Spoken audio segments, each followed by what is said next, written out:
on this. Stephen Baum has been associated with Kurzweil in one way or another since 1982.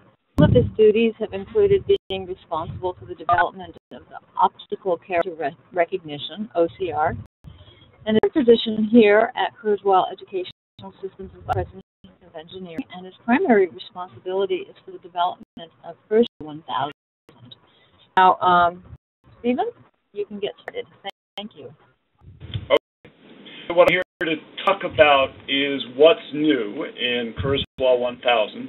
It's been a while since we've had something new, but now version 13 is available or will be available. It's, I believe, still being manufactured and duplicated, but it will be shipping within a week or two. I want to go over some of the most pertinent features of the new version of the product. I may not get to all of them.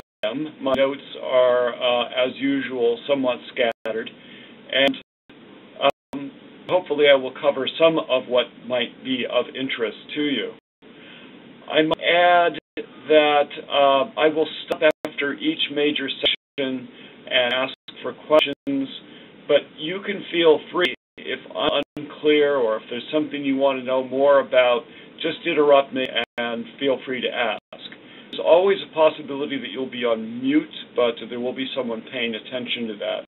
And so if we don't hear you right away, that might be the reason, but I believe we can work that out. So, Kurzweil 1000 version 13. We, by the way, had a discussion as to whether or not it should be 13 or we should skip and call it 14, which is actually remarkably common in scanning, well, in the software industry in general. And we decided that we didn't really have any great fear of the number 13, so it would be okay. We'll find out if it's okay in the near future, but we think it's okay. First, in version 13, first and foremost, and something I always like to emphasize, that we have upgraded the OCR engines. One of the things we do hear from time to time is how the recognition improves, and that's not accidental.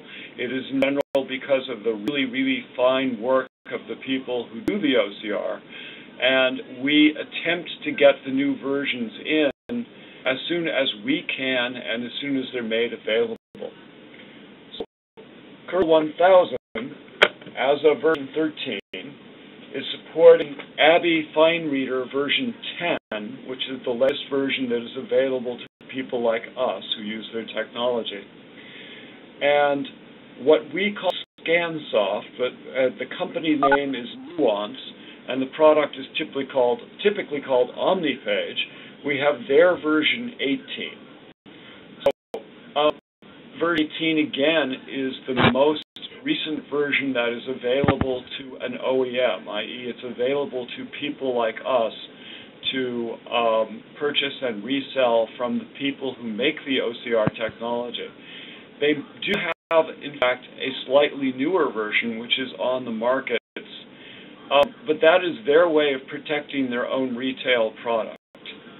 In other words, they don't want us competing with their version of OmniPage or ABBY's version of Fine Reader.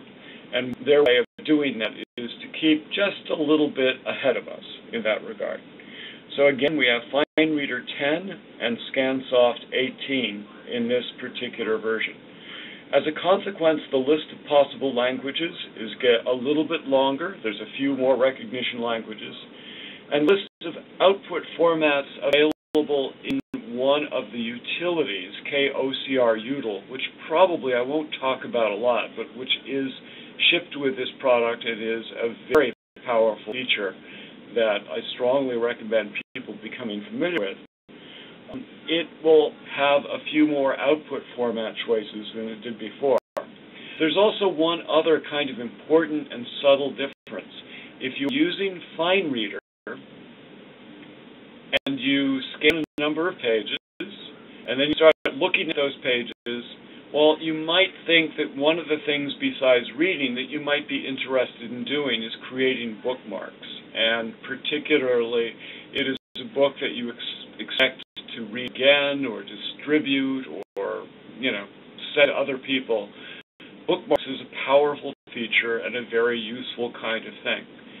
With Mind Reader, there will be bookmarks created automatically.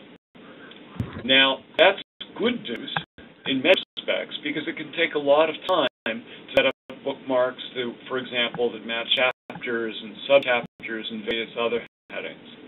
Having said that, I'm also going to tell you the bad news.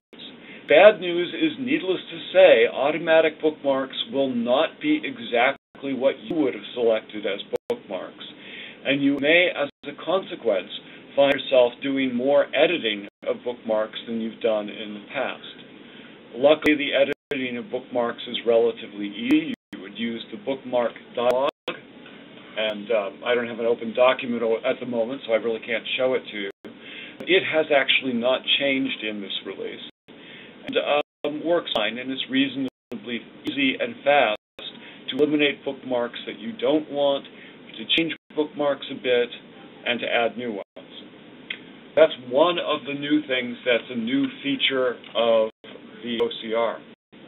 Another thing that, of course, a product like this has to work with a great deal is speech engines.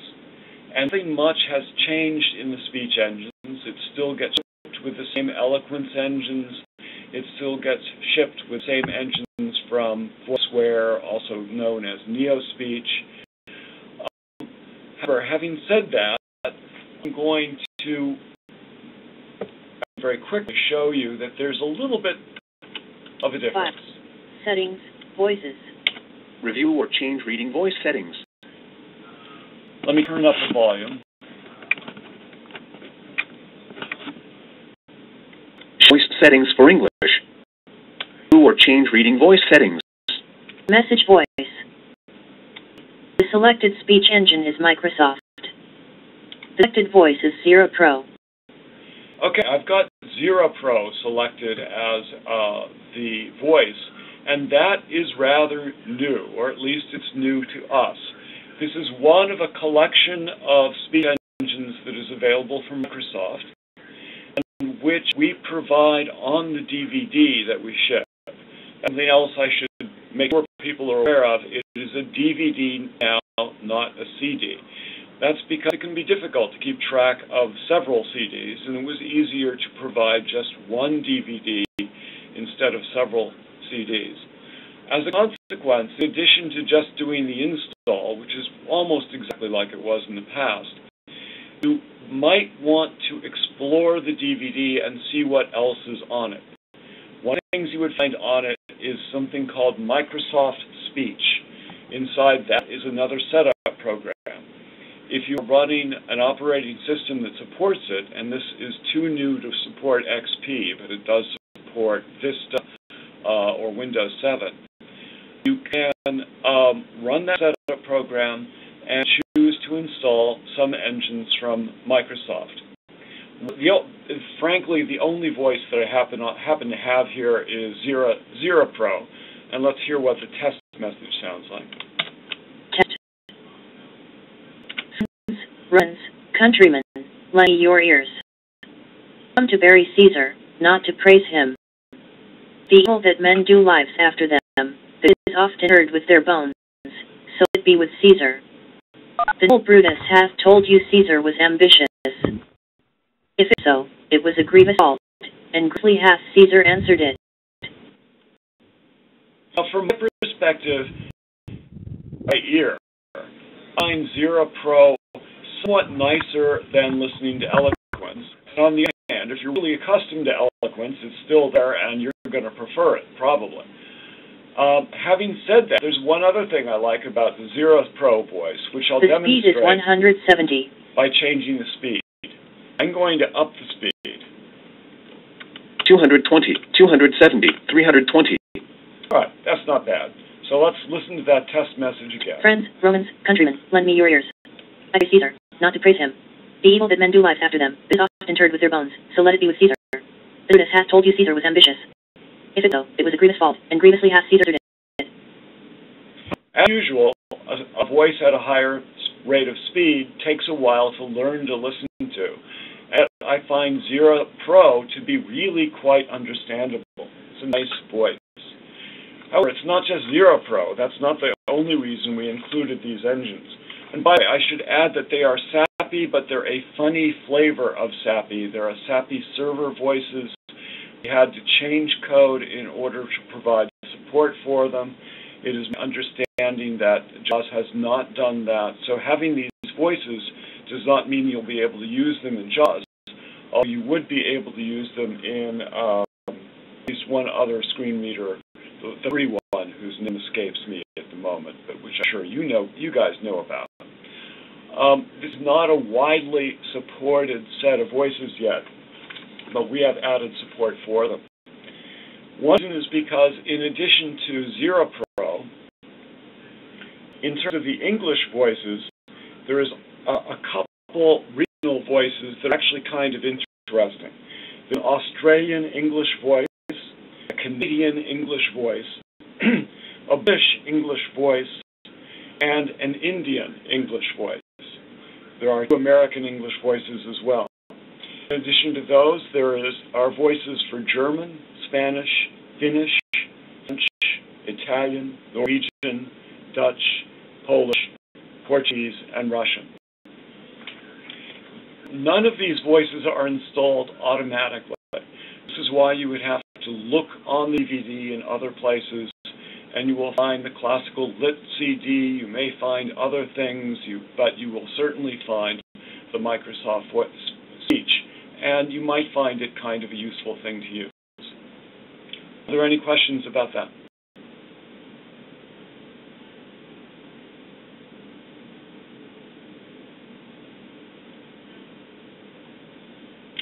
Okay, I'll move on.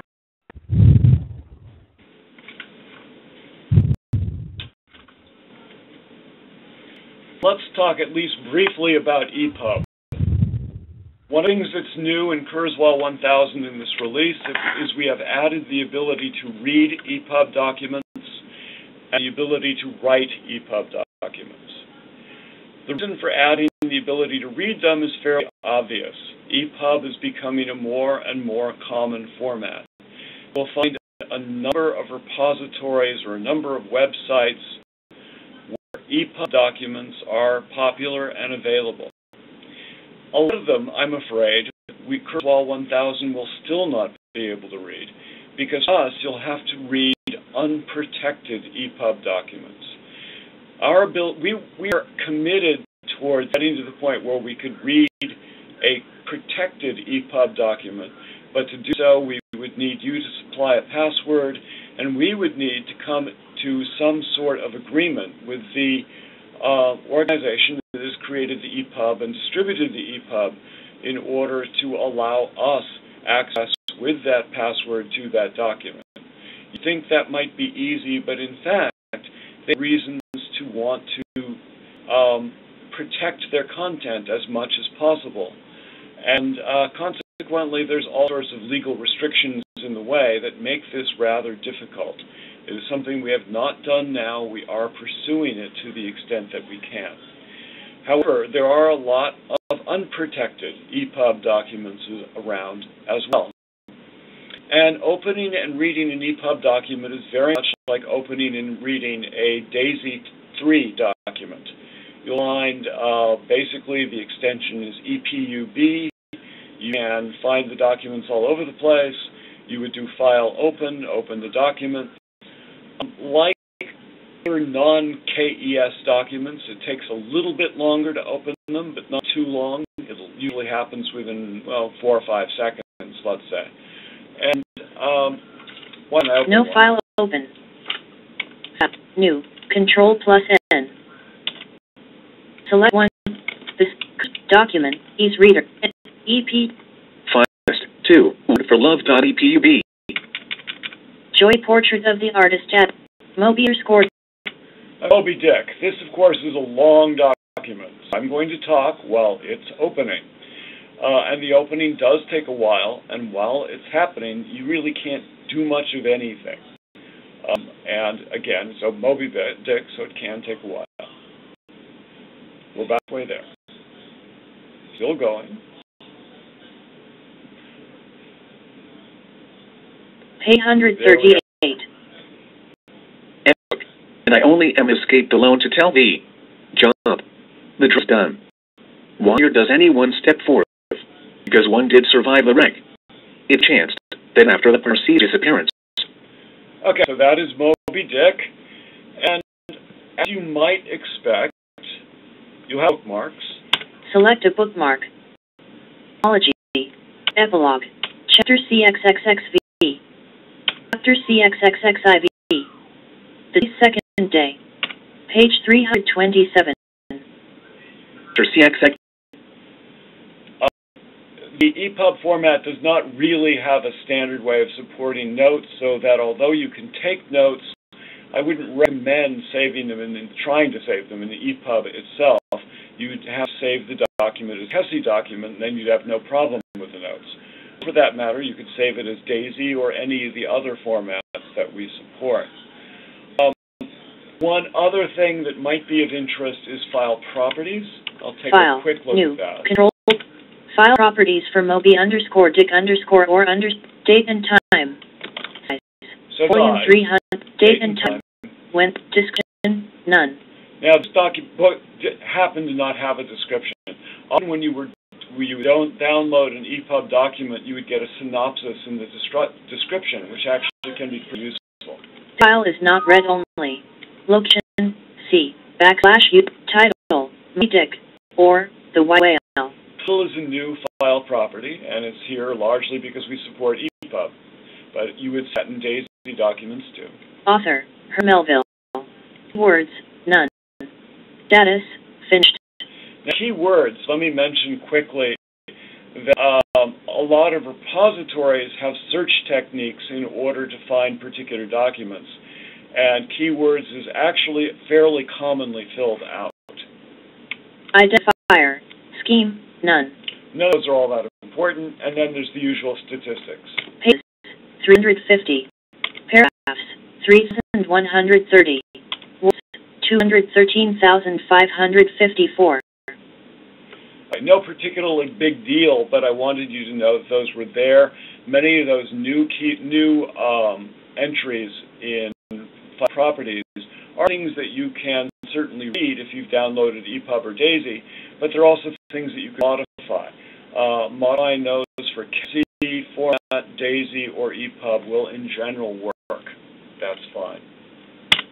So file properties, briefly, I wanted to talk about that. In many respects, of course, one other thing about EPUB, you can write any document as an EPUB document too. And again, bookmarks will be preserved, notes will not, but most things will be preserved. One thing that's a little unusual, page numbers really won't be preserved, so it's a good thing you've got those bookmarks. And the reason for that is really very simple. EPUB is not particularly page-oriented. It is website-oriented for the most part, and a page from that perspective is often much longer than a physical page, and might be longer than what we typically would fit on a screen. EPUB works a little bit differently, but overall not too differently. Why we allow the writing of EPUB documents? Primarily because if you use something like an iPhone, iPad, then odds are you probably use iBooks. iBooks is reading software that is available, I believe, for free on an iPhone or iPad, and it supports, as its primary format, EPUB. So you have scanned something, and you want to read it on your iPhone, which would be a perfectly reasonable thing to do. What would the first step of that, after scanning, a little bit of editing, might very well be to save that in an EPUB format. At that point, you could work on how to send it to the iPhone. Easiest way might be by email, but you could also use iTunes as a synchronization device, and there are even other ways to take care of it. I know some people are using, I'm going to get the term even though I'm one of the people who uses this. Let's see. Curl 1000. Dropbox, there we go. How could I forget? Kurzweil 1000. You could always move documents into a Dropbox. And if you have the same Dropbox set up on an iPhone, you can get those documents in that manner. So there are all sorts of nice ways to do those documents. At the moment, there is no send to feature for this, although theoretically that is something I would like to add sometime in the future. So that is that, and I wanted to speak at least a little bit about that particular feature. Another one that's a little bit on the minor side, but I do want to show simply because it's a fairly significant change, is verbosity. Category, program focus. Verbosity settings dialog. The thing about verbosity, I added it, 4 releases ago or so, and it quickly grew because it ended up to be a much more popular feature than I originally sort of expected it would be. The big idea of verbosity is there are all sorts of things that happen in the product that we'd like to let you control notification of. So you can choose to ignore particular events. You can choose to have them treated with a chime, so you'll hear a chime. You can get a message. There were so many events that the list got relatively long, and it became harder and harder just to find the event that you wanted to fiddle with. Now that particular dialog starts with a control called categories. Program focus. And right now the category selected is program focus. I'll let you hear the others. Reading. Dialogues.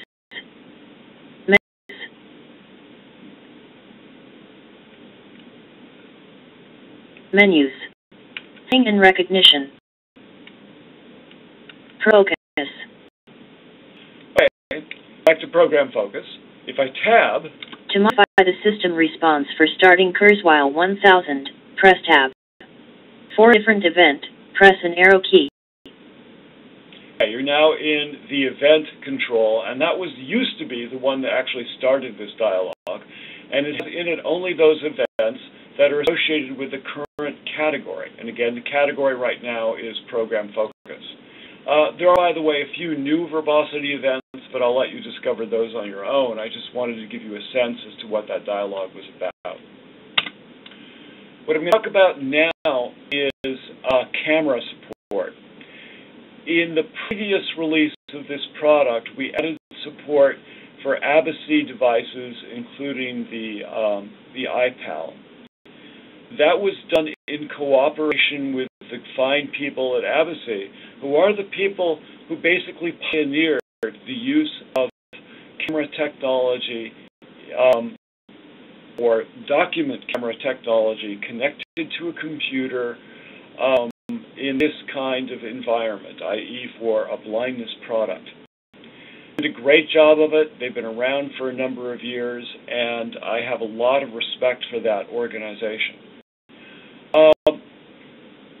And basically, I knew a lot of people who had purchased ABAC hardware and software, and wanted them to be able to use that hardware inside of the Kurzweil 1000.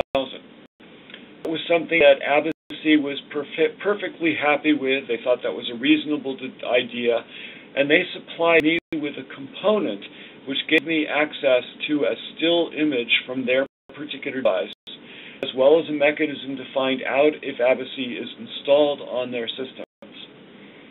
That is still there in this release. That works pretty much as it worked before. Having said that, there's a couple ways in which it's better. One of those is simply because we have new OCR. One reason to get new OCR is the people who work on OCR are often focusing on very specific problems. One of the problems they focused on a lot was cameras. Cameras provide a low-resolution image frequently, and often just plain a different image. They have different degrees of skew, they have other problems, and we'll talk about those problems in a little more detail in the future. But the point is, really, that newer OCR is likely to do a better job with camera devices than it did in the past, in particular, because it is something that the OCR vendors really have focused on. A second thing is a change that I made. It used to be with slower processors and actually with the nature of the OCR as it was 4 or 5 years ago, that you got a color document or a grayscale image or a color image from a particular scanner, it's a good idea to threshold it first to binary. And then, once it was in a binary format, send that to the OCR engine. Otherwise, the OCR engine was really, really slow at getting the image taken care of. Or, if you had an older OCR, like RTK, it wouldn't work at all. It simply wouldn't be able to handle anything but a binary image. Now, when you are using a camera and resolution is relatively low, we will not do the thresholding first. We may do the thresholding later on, but we want to send that color image to the OCR because the OCR will do a better job with that than it will if we do the thresholding first. That made, at some circumstances, a fairly significant difference. Now, what I've got, and I'm going to go into the scanning or settings dialog File. to prove it. Settings, voices. The scan and recognize. Automatic page orientation will be used. Dynamic thresholding will be used. Center brightness is 50. Delay between repeated scans is 5 seconds. The selected scanner source is HoverCam T5. Okay, the particular device I have here is the HoverCam T5. Now, those of you who are incredibly detail-oriented might have noticed you haven't heard resolution, and you would have normally because it was before scanner source. It is now after scanner source for a very good reason. If I change the scanner source, the possibilities that I have for resolution are going to change. Tab. The scan resolution will be 240 dots per inch. Why 240? Well, because that is my best guess as to what the resolution is optimally from a HoverCam. It's a 5-megapixel camera. That, by the way, is the same resolution as Abasse's cameras. It is the same resolution as the Pearl, which comes, of course, from Freedom Scientific. That happens to be the capacity of that particular camera. So why do I say it's approximately 240? Well, how come I'm not more precise? Mainly because the HoverCam has a expandable pole. And basically what a camera is, or a document camera, is it a camera on an extended arm, and that arm is supported by a pole. That pole is standing straight up and down, and there is a base underneath that. So one of the things that's rather interesting about the HoverCam is that I can make that arm big, taller, or shorter. When it's taller, the camera is going to see a wider area. It's up, and when it's all the way up, it's going to see an area that's a little bit bigger than, it's about 12 by 14, something like that. So, well, it's big enough to basically give you the equivalent of a legal-sized platen. It's really kind of nice. But guess what? It's still a 5-megapixel camera. You will no longer be getting 240 dots per inch, really. You'll be getting something a little more like 210, probably. Now, you can also lower that camera arm, and doing that, you can get a higher resolution image, but you will see less of what is above. In general, what you're going to see at its lowest is just barely big enough for 8.5 by 11. I don't recommend lowering it all the way for the simple reason that you have to position the page very, very precisely. And although there are some aids to positioning the page, if you buy the HoverCam T5V, which is what I would recommend, by the way, that's available from Amazon for $319 at the moment. If you were to get that particular device, you'll get some assistance that will help you learn to position the paper properly. Nonetheless, there's a little margin for error that I would recommend making the camera arm, even if you're scanning 8.5 by 11, raising it about 1 inch higher than its lowest setting. And that's about where I have it at the moment. At setting, you are really going to get roughly 240 dpi. The rest of the scanner settings dialog has not changed except for the very last item. Lowers, not supported. Lowers, not supported. Not very exciting for HoverCam, and for that matter for most of the cameras that are available.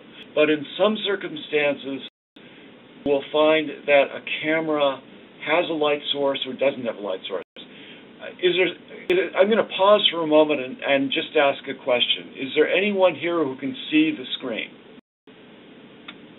Yes.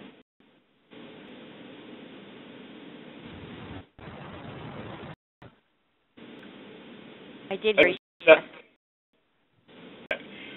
For people who can see the screen, I'm going to do a very short little demonstration of something.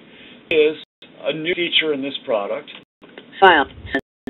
New scan. F9. At the bottom of the preview menu, of the scan menu. Preview. The dialog. Preview. Now, with preview, what you would see on the screen, for those of you who can see it, is basically exactly what the camera is seeing from the screen right now. And prove it. Actually, I can't prove it. I'm going to have to. This happens, by the way, if I do this too frequently. Let me do something.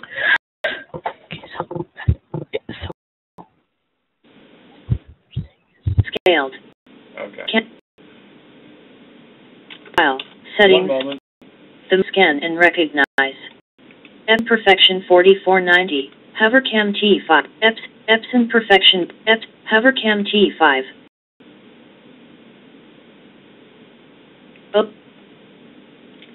Scan. Acquire. Okay. What I'm going to have to do, and I apologize for this, but it happened, is I unplug the HoverCam momentarily and plug it back in.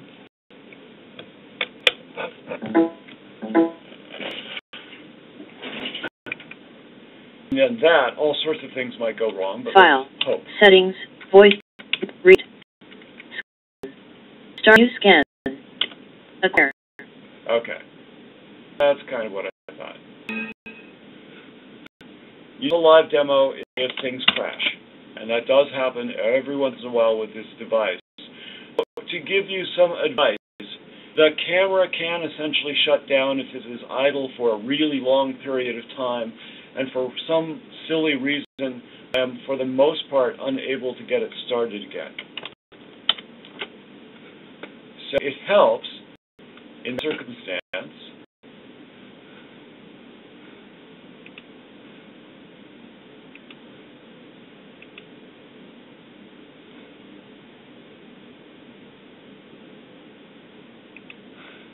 That was kind of dumb. Okay. It helps in that circumstance to actually shut down Kurzweil 1000 normally. Last file was not properly saved. Yes, indeed. If you and then start it again. So again, let's see what happens scan. if I preview. Now I have a live image. I can prove it by putting my hand in the image. Now, unlike most dialogues in Kurzweil 1000, this one is designed for someone who can see, and as a consequence, you can resize it with a mouse. So there is a little bit of mouse expertise that actually can be useful in this. Now, if you are in fact totally blind, you might wonder why I even added a feature like this. And one reason is that with this particular device, it actually can be really handy if you're having trouble learning how to position the page, to work with someone who is sighted and use this particular dialogue to have that person help you to get a sense of exactly how pages should be positioned. And let's see, I'm going to use or show you a handy little feature. This is one of the things that comes in the HoverCam T5V product. Is a weighted, hinged little device that is designed to be positioned gives you basically a guide as to where you might want to put pages. Once you have the appropriate spot, you can do that way. The other thing this contains, by the way, is a large rubber mat. The mat is large enough so that you can put the hover cam on it, have this on your desk, and there will be raised spots that indicate exactly where to put documents, where the camera itself should be positioned, and once you get used to it, it is a very useful aid for figuring these things out.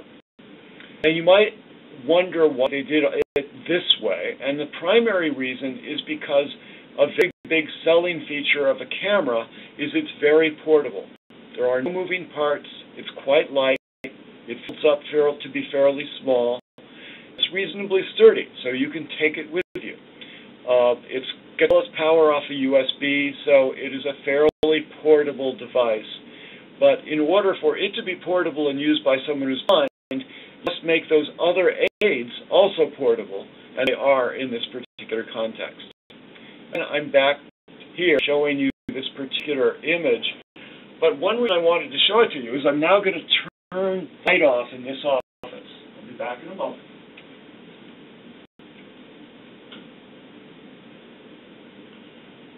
You'll see that the screen has gone all black.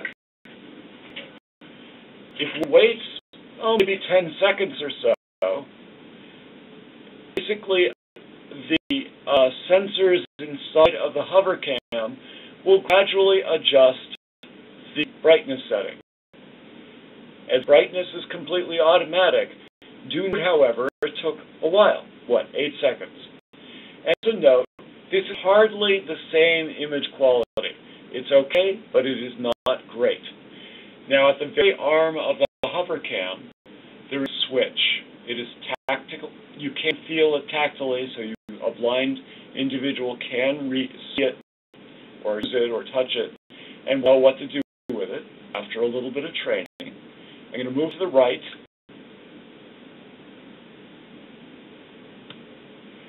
Actually, I moved it to the left. That's what causes it to go on. So a light that is inside of the hover cam itself just turned on, and those of you who can see will now see that the camera has adjusted, and in general, it's really very good. Now, if you can see very well, you might notice that right in the center, it's maybe a little too bright. And if you are going to rely on the light in a dark room, you might find that you're going to want to move the arm of the camera somewhat higher so that you can get a little more distance. You might also find, if what you're scanning is, say, a magazine, I don't have a magazine, but I'll put a book here, a book cover. Now, if you look right in the center of this book, it's got sort of a glossy area. And what you end up seeing is a band of white. That band of white is glare. Basically, that is coming from the light source, which is relatively close. As a consequence, you are going to see glare. It is not recommended to have the light on if what you want to do is scan magazines. Instead, have lights on in your room. Of course, for some of us, that's not necessarily an automatic response, but nonetheless, with the light, they work better.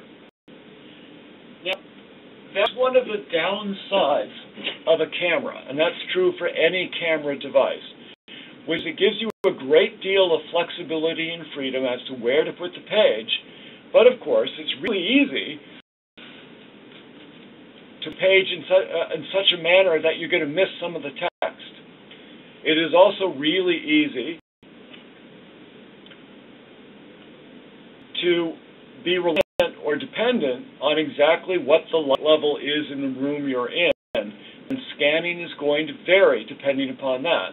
And I've also, of course, talked about one of the other disadvantages, which is the resolution is going to be different. Having said all that, there's one reason why one would really like this device, and I'm actually going to press Enter, which will do an acquire in this particular mode. I still have the preview dialog up. In a couple seconds, it scans. When you heard that camera noise, you could turn a page, hit enter again. That's page 2. Increase scan recognition.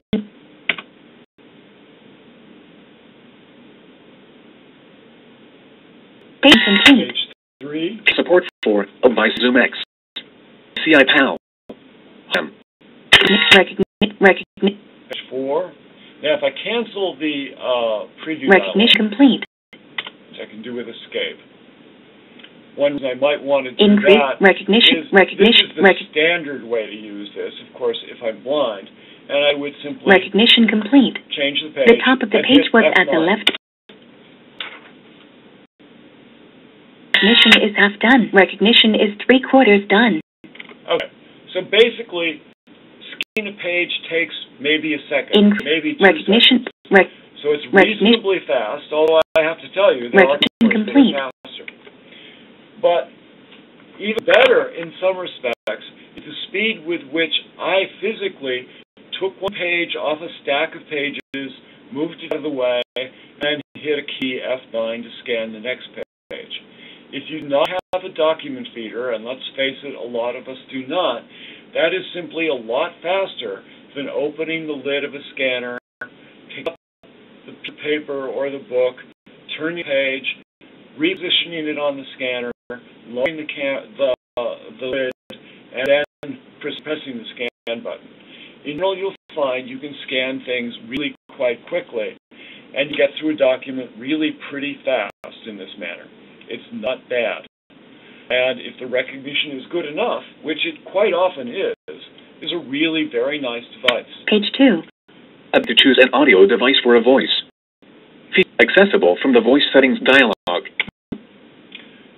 So, one advantage of this of a camera is the cameras are just plain fast.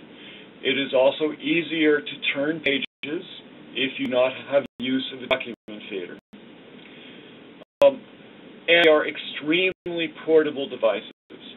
Now, having said that, I personally would not strongly recommend that someone just get a copy of Kurzweil 1000 and a hover cam and think they've got the best and greatest and everything is fine. That may in fact suffice for you, but you will be missing something. If you wanted to scan the fine print of a legal document, if you wanted to scan a CD liner, if you wanted to scan anything that was really difficult and say 6-point or 8-point, in general, the accuracy will be better if you use a scanner because you will be able to scan at a higher resolution. So scanners still have their purpose. Luckily, this particular hover camera is, again, only $319. It's still a little pricey, but that's not bad. A scanner could run you $100 to $300 to $800. It all depends on what you want. But I think in many respects, it really makes sense to have both. It makes sense to have a camera when you're on the road. It makes sense to have the camera for certain types of scanning. It can be a very useful thing. But personally, I kind of like the idea of having both. It's a bad thing. Now that I have a document up, let me show you one other thing. I'll hit Control+W. Image 2. 1 for help. What you've got is image view. In other words, you're seeing what the camera saw, but it is no longer a live image. It's an image that was stored in this particular document. It was saved in this document because I had earlier changed the general settings menu and told it to keep images. So I got an image of the page. Now, people who have some vision might really like the fact they can see the page. They might not like it at this resolution, and so they would use Control and plus arrow, or the plus key, to increase the resolution. And having increased it, well, they can read in this context with F5. Ability to choose an audio device for a voice. Accessible from the voice settings dialog. This new feature allows you to choose a device for the selected voice. And what you have, basically, is a way of looking at the image as the scanner saw it, but at the same time being able to read it. Now, by the way, suppose you are totally blind. Is there ever a circumstance where you would want this? I can think of one right on top of my head, which is sometimes the recognition is less than perfect, and you could, if you have someone who, if you could borrow a set of eyeballs for a minute, have someone look at what's going on your screen and say, oh, well, the resolution is wrong. It's too dark, or it's too light, or it's crooked, or it's this or that. This is something that a sighted person could determine more easily looking at an image than looking at the recognized text. One reason I'm showing this to right now, it's a rather old feature, is because even though it is an old feature, there's something that's fairly new about it. I'm going to go to the near bottom of the page. Start reading. The resolution or brightness of an image will now be spoken. Up today or try for free. www.kurzweil.com/1000v13 Windows. Not very excited necessarily, but what it did is it went to the next page automatically. It showed the image of the next page and began reading the next page. It's really something that you would kind of expect would be there and would work, but it didn't in the last release. Someone who is a low vision customer of Kurzweil 1000 and tends to use it in this manner asked me to basically make it work a lot more like it works in general in text mode, and in fact you're looking at the image, because he likes to spend his time looking at the image and as it's being read. Pretty reasonable request. It's something that this version can now do. Now, also when it turned the page, the same zoom factor. So that's something that is now paid attention to and remembered. It used to revert to an earlier zoom factor. It no longer does. Anyway, Control plus W again, and you got a split screen. You have one screen, half of the screen is showing the image, half of it gives you the text. The main reason for having this particular view is if you are in an environment where someone who is sighted might do a fair amount of preparation of documents for people who are blind. For example, a school for the blind. This does happen fairly regularly. A person who is sighted might very well want to see the image and at the same time be able to correct the text. And they do that in this particular view. I'll start again, and are there any questions? I unmuted people that I had to mute for background noise, so if anybody has a question, just speak up.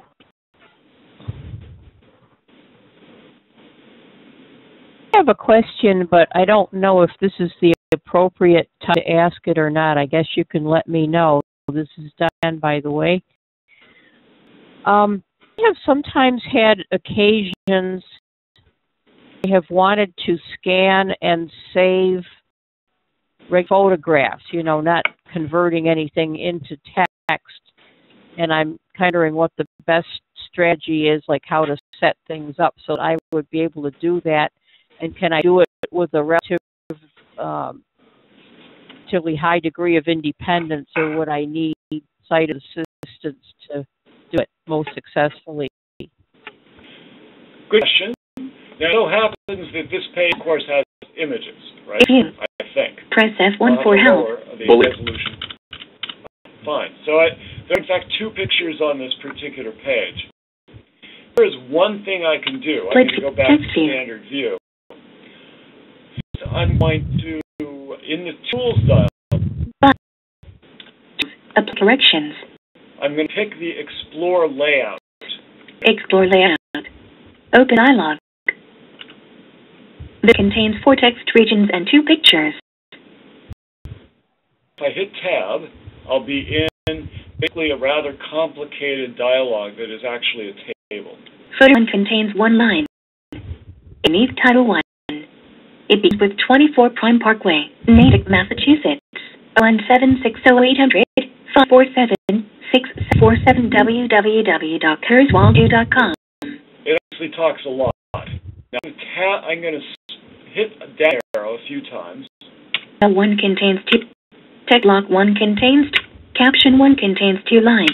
Picture 1, it is to the right of text block 1. Picture 1. Okay. If I have picture 1, now I don't necessarily know, nor do I have an easy way to know, what that's a picture of course. It won't describe the pictures to you. But I now tab. Up. Down. Extract. Extract. Well, hit enter. Enter name for the image file. Enter a name for the image file. Who knows why I'd asked that twice, but nonetheless, or said that twice, but nonetheless, you know, I'll just call it picture.tiff. And I'm going to use be in my general folder, though I could put it anywhere else. It's a standard dialog. Sort by name ascending. Okay. I'll say okay. Picture.tif has been created. Okay, so I now have a picture. I hope this all work. That is on my computer. I have a screen reader, so I'm going to just bring up Windows Explorer and go to that particular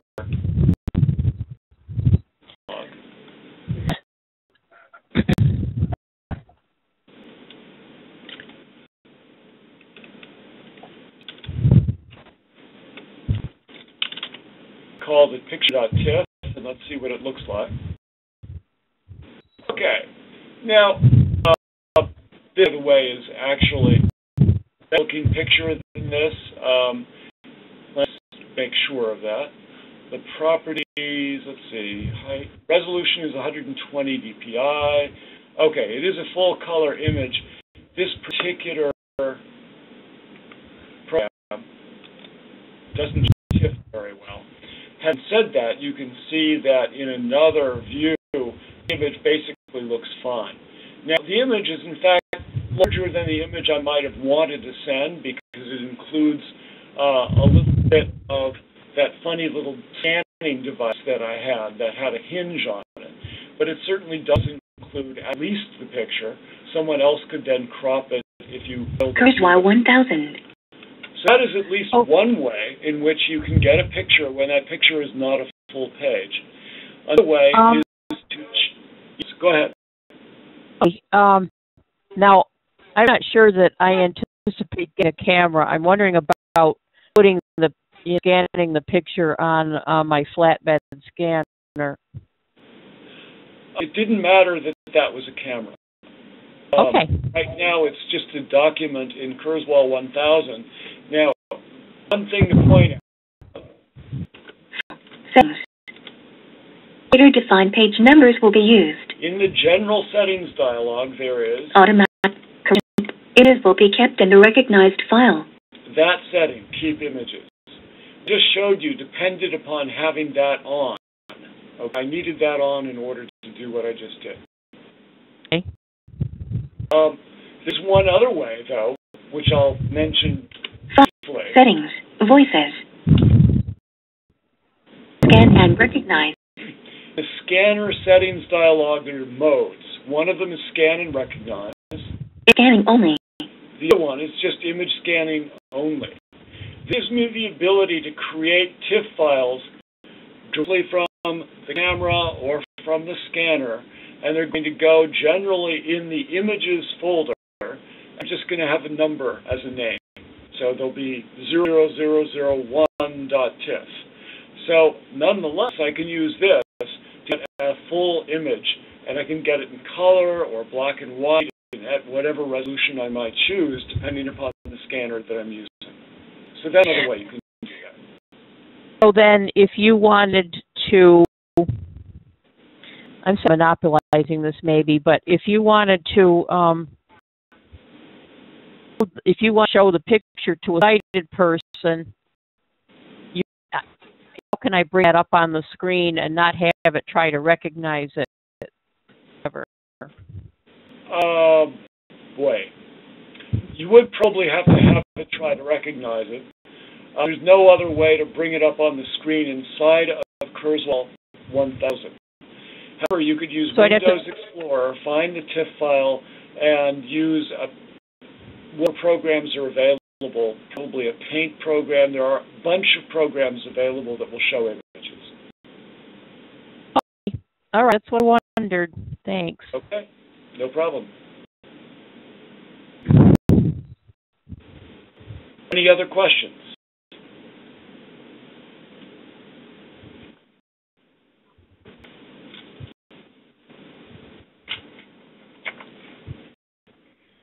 Use our hour. Let me see if there's anything that I haven't covered that really I should have. One thing I should mention is, again, with HoverCam, so a HoverCam T3. Do not buy the T3. The T3 is a lower resolution camera. It's only 2 megapixels. It is not sufficient for a low DSLR. It's not recommended by us. So we want the T5, 5D. Another camera that is available and supported besides the Abacy cameras is one called Sky, S-C-EYE. It is available from a company in Germany. It's manufactured in Germany. I actually do not expect to see it in the United States much, but there are certain blind products in the United States that already are sold with that particular camera. That camera is designed in such a way that it should work. Having said that, I've never worked with a third party yet to make sure it works. It is supported. I do have one of those devices here. It's a much more expensive device. It's about $800. Having said that, it has one significant advantage over a HoverCam, and it is that it is a 10 megapixel camera. So even though it does not have a collapsible arm, and you're going to see a surface that's basically legal size or a little bit more, it is somewhat above 300 dots per inch just because of that. So the resolution is 320 or something like that. In general, it is a very, very nicely designed device, and I think it would work fine with this product. One thing about both HoverCam and Sky, but really true with HoverCam, is suppose you HoverCam and a Kurzweil 1000 and you're blind. You're in a household where some of the people are sighted. Can they make use of the HoverCam in other ways? The answer is you bet. They can go to hovercam.com. They can do a download. They can get themselves some free software which, when run, allows them to use the HoverCam as a perfectly ordinary but high-resolution webcam. And there's all sorts of nice things that you can do with it. It's very nice software. In a group situation, for example, you could hook this up with certain kinds of projectors and be using it as a kind of live opaque projector. There's all sorts of nice additional functionality, which of course in some respects is true for any kind of camera or any kind of scanner. I'll also mention that there are other webcams on the market, including some that are relatively inexpensive, that Kurzweil 1000 will see and recognize and might even work with. I don't recommend them for the simple reason that they're not on a stand. They're typically part of the computer screen or attached to that screen. And I haven't really tested them out in any great degree of, any real certainty.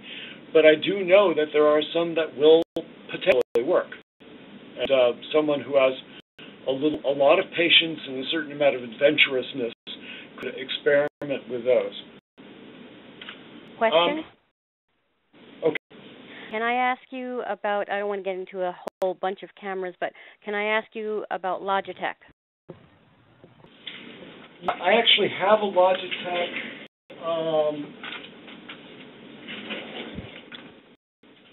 Trying to look at it to see what the model number is. It was a fairly high-end one. It's listed as being 1080p, high HD 1080p, whatever that means. It really is, I think, a 5 megapixel camera, and so in theory, it could be relatively similar to a hover cam, except although it's independent, it's not on a stand. I'll add one other known problem about it, which is that I actually found I had to turn it on with hover cam zones, with the software that came from this company, Logitech. And since I had to turn it on, and since that I had to use a screen reader, if I were blind, I would have to use a screen reader to get it to work at all to begin with. And then I could switch to Kurzweil 1000 and actually could work, although you would need to get on the stand and the proper height, etc., all on your own. Thank you. Sure.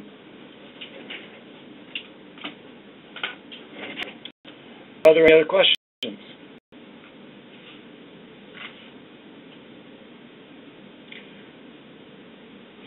I would like to thank you for attending this today. This probably is the last session we will have like this, unless there is considerable time for doing that. I will be at the NFB conference in Dallas, so I can certainly talk there and expect to talk at a user group meeting, and I'll also be there for at least a day or two at the exhibit floor.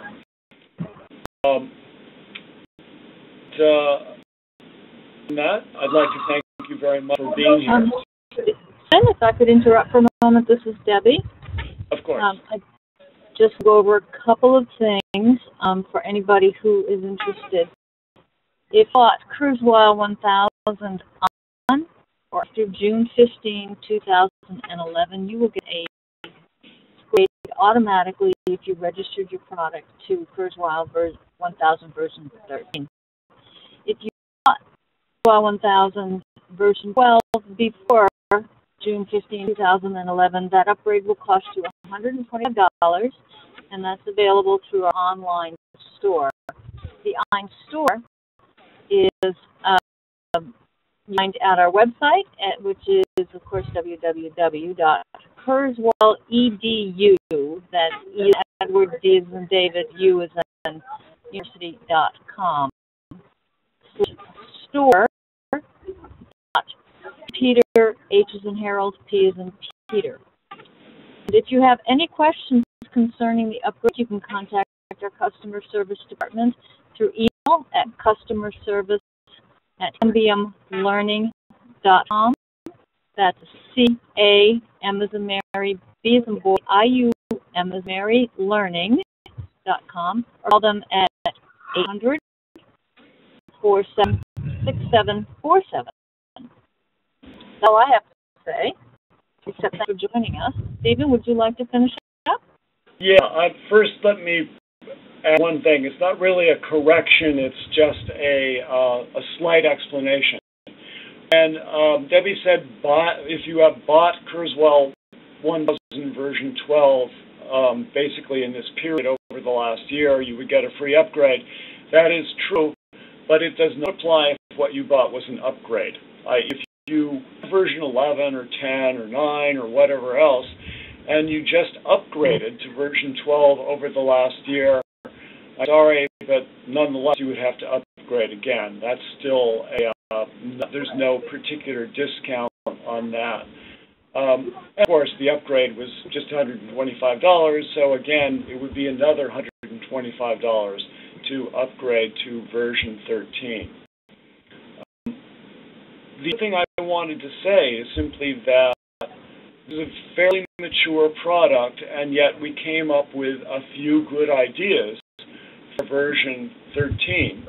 Some of those ideas come from customers. And in general, that's the way product development really works when it works well, is that the engineering and the marketing people and the sales people listen to customers and find out exactly what they want next. What you're delighted by, that's great. What you wish it could do in addition to what it's already doing, or what you think should be done more easily or better. I'm always interested in hearing that kind of information. The easiest way to get that to someone like me is to use the Kurzweil 1000 listserv, which quite a few people are on, and that listserv is available from our website. It's relatively easy to sign up for that and to become an active member of that. And right now it's quite active. There's all sorts of messages going on back and forth about various things because, of course, there's a new release. But basically, it is customers who make a product better. Thank you for doing that, and thank you for being part of the ongoing conversation that ends up being Kurzweil 1000. Very much for coming. Thank you, everyone.